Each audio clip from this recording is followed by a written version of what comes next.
Shalom, selamat pagi, selamat bertemu kembali dalam acara renungan surgawi keluarga IPC. Dan pagi hari ini kita akan mendengarkan firman Tuhan. Namun sebelumnya kita bersama-sama berdoa. Bapa kami yang ada dalam kerajaan surga yang mengasihi kami, saat ini kami akan mendengarkan firman-Mu. Dan biarlah firman-Mu boleh menjadi rema. Roh Kudus tuntun hamba-Mu, tuntun jemaat yang akan mendengarkan. Biarlah semua sama-sama mendapat berkat. Sekali lagi ya Tuhan, berikan kepada kami supaya kami fokus dan semua yang kami lakukan hanya untuk kemuliaan nama-Mu. Di dalam nama Yesus, hamba-Mu berdoa dan mengucap syukur. Amin.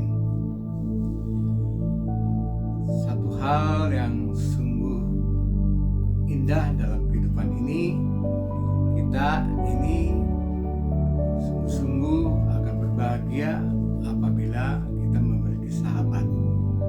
Sehingga pagi hari ini tema yang akan kita bahas adalah sahabat yang sejati. Dan kita akan belajar ke salah seorang yang paling bijak, punya hikmat, yaitu Salomo. Dalam satu ayat yang dikemukakan dalam Amsal 17 ayat 17a, seorang sahabat menaruh kasih setiap waktu. Pertama-tama, izinkan saya memberikan pengertian tentang sahabat sejati. Sahabat sejati ini merupakan hal yang sangat-sangat penting. Ada satu kalimat mutiara. Sahabat sejati bukanlah siapa, kapan, di mana. Namun sahabat sejati adalah yang senantiasa mendorong pada saat kita sungguh-sungguh memiliki tujuan, mendorong dalam hal apa? Kebaikan.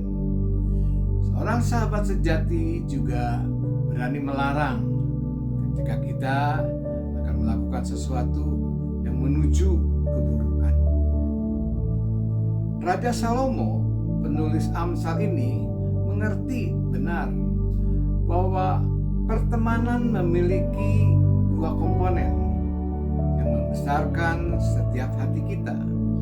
Pertama, teman sejati memberi hal yang sangat berharga, meskipun tidak selalu mudah diterima atau diberikan. Amsal mengatakan seorang kawan memukul dengan maksud baik. Jelas penulis Amsal ini merupakan sahabat yang sejati, berani menegur dalam kasih demi kebaikan sahabatnya. Hal yang kedua, sahabat sejati selalu dapat dihubungi saat kita mengalami krisis, apalagi zaman sekarang, ya, di mana kasih mulai berkurang. Dan hal yang sangat luar biasa, kita sebagai anak Tuhan, ternyata apa yang dikatakan Salomo itu merupakan hal yang penting. Dia mengatakan berdua lebih baik dan menguntungkan daripada seorang diri. Kalau mereka bekerja, hasilnya akan lebih baik. Dia tulis dalam Pengkhotbah 4 ayat 9. Lebih lanjut, sebagai anak Tuhan, kita sangat berbahagia. Mengapa? Kalau Salomo mengatakan pentingnya sahabat sejati, kita memiliki sahabat yang lebih sejati, yaitu kita memiliki sahabat yang selalu ada buat kita. Siapakah itu? Ada satu nyanyian yang terkenal, Yesus sahabat sejati.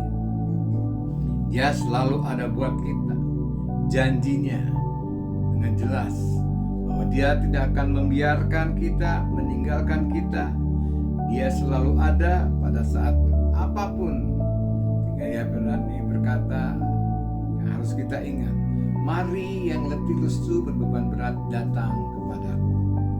Ya ditulis dalam Matius 11 ayat 28. Yang lebih lagi, kalau kita berbicara tentang Yesus, Tuhan kita, Dia rela menyerahkan dirinya untuk berkorban, bahkan mati bagi kita.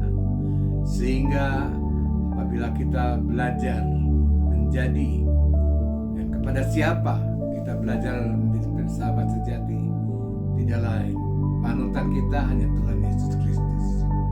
Sehingga dikatakan hal yang paling indah, yaitu perintah Tuhan Yesus sebagai sahabat sejati, hendaklah kita saling mengasihi. Yesus mengulang perintah-perintah itu sampai amanat agung, tapi perintah untuk mengasihi itu Dia tekankan kepada kita. Sebagai penutup, kita harus belajar bahwa sahabat sejati belajar kepada Yesus, yaitu tidak memandang etnis, tidak memandang suku, tidak memandang strata, tetapi apabila kita menyadari yang apa Yesus ajarkan, dan ditulis juga oleh Rasul Paulus, bahwa kita adalah satu tubuh, sehingga kita harus bukan hanya saling mengasihi, saling menasihati, juga saling memperhatikan, juga saling menolong di saat apapun juga, karena itulah yang telah dilakukan oleh Yesus.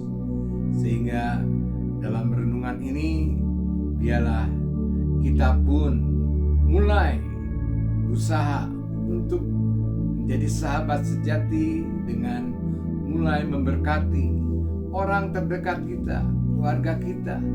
Bahkan ada pepatah mengatakan, tetangga lebih baik daripada keluarga.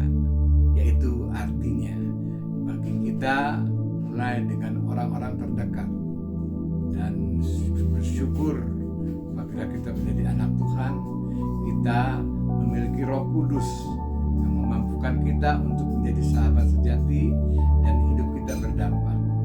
Demikian renungan yang saat ini kita boleh dengar, biarlah itu menjadi rema. Sebelum kita bersama-sama menutup renungan ini, saya ajak semua untuk berdoa. Tuhan, hari ini Engkau ajarkan hal yang penting bagi setiap kami. Biarlah senantiasa kami belajar kepadamu Tuhan, untuk menjadi sahabat sejati yang dimana Engkau telah memberikan contoh. Engkau setia dan Engkau rela untuk menyerahkan dirimu untuk menjadikan diri kami selamat, dan akhirnya kami menjadi sahabat-Mu. Ajar kami oleh Roh Kudus supaya kami juga memiliki pengertian yang benar tentang sahabat sejati, karena kami tahu Tuhan, kami adalah satu tubuh Kristus, di mana segala sesuatunya akan terjalin jika kami saling mengasihi, saling memperhatikan, dan saling menguatkan dan mendorong dalam kasih. Inilah renungan yang telah kami dengar. Roh Kudus menyampaikan apa yang sungguh-sungguh kami perlukan. Dalam nama-Mu kami bersyukur dan berdoa. Amin.